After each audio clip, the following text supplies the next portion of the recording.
comienza en 1979, tras la experiencia de la primera Senagusia. Diseño participativo impulsado por las comparsas, que a priori se unió al trabajo conjunto con el ayuntamiento. A lo largo de los años, el trabajo en común entre comparsas y ayuntamiento no ha traído sino efectos positivos a nuestra ciudad. Un modelo festivo especial, participativo y divertido, y lo que respeta a nuestro sector un elemento muy importante. La fiesta que se ha diseñado ha sido un activo económico. No tenemos más que recordar cómo estaba en Bilbao en agosto antes de comenzar la Senagusia.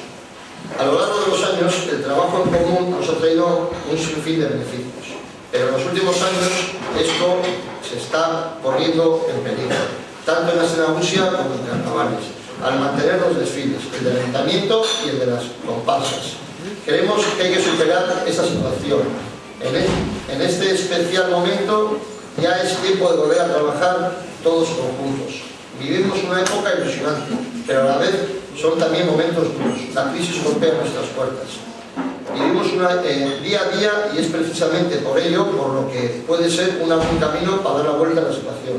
Desde nuestros barrios y comercios pedimos un desfile en conjunto, un desfile que de nuevo se haga por la Gran Vía. No solo lo planteamos porque sea adecuado para nuestros negocios, sino porque los bilbaínos y bilbaínas nos merecemos un desfile de este calibre.